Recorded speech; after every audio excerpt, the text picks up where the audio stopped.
we cannot come to Christ if we think there's a little bit of righteousness in us that we can somehow be accepted. और हम परमेश्वर प्रभु यीशु मसीह के पास या प्रभु यीशु मसीह तब तक हमें स्वीकार नहीं करेगा जब तक हम ये सोचते हैं कि हमारे अंदर वो धार्मिकता थोड़ा बहुत तो है, We won't even go to him. और हम उसके पास तक नहीं जा सकते। We go to him when we are absolutely convinced there's no hope for us. हम तभी परमेश्वर के पास पहुंच सकते हैं जब हमें बिल्कुल ऐसा लगे कि हमारे बचने की कोई उम्मीद नहीं। Those are the people who experience the fullest salvation.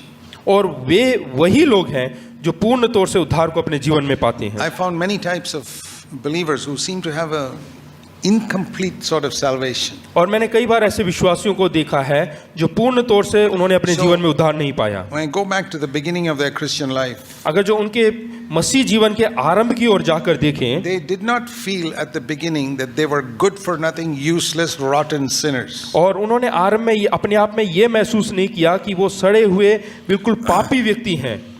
I came to the Lord absolutely convinced that I was a good for nothing sinner. जब आप प्रभु यीशु मसीह में आए थे तो उनको ऐसा हुआ कि मैं बिल्कुल भी लायक नहीं हूँ परमेश्वर के पास आने के लिए, I had nothing in my hand to, और मेरे हाथ में कुछ भी नहीं, so I could receive freely.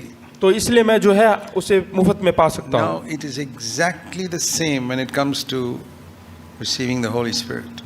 और जब पवित्र आत्मा पाने की बारी आती है तब भी यही See, कार्य होता है। God sent His Son and God sent His Spirit. यहाँ देखिएगा, परमेश्वर ने अपने पुत्र को भेजा और परमेश्वर ने अपनी आत्मा को भेजा। Third person of the Trinity to Jerusalem on the day of Pentecost. और त्रिएक का तीसरा जो परमेश्वर है उसको पेंतिकोस्त के दिन में भेजा That's a यरूशलेम real में। person और वो व्यक्ति हैं who came to Jerusalem on the day of Pentecost exactly like Jesus came to Bethlehem 33 years earlier. जैसे यरूशलेम में उस दिन पवित्र आत्मा को भेजा, उसी प्रकार परमेश्वर ने अपने इकलौते पुत्र को भी बेथलेहम में भेजा।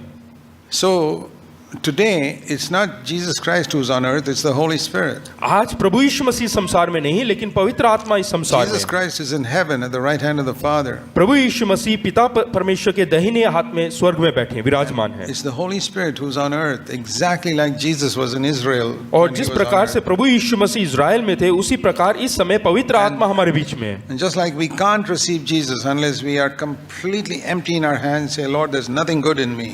और जिस प्रकार से हम प्रभु यीशु मसीह को नहीं पा सकते जब तक हम ये नहीं मान लेते कि मैं बिल्कुल छूछे हाथ हूँ, खाली हाथ हूँ और मैं किसी लायक नहीं हूँ करके अपने आप नहीं मान लेते। You can't be filled with the Holy Spirit until you realize that you just cannot live the Christian life. उसी समान आप पवित्र आत्मा को भी नहीं पा सकते जब आप सही तरीके से मसीह जीवन नहीं जीते हैं।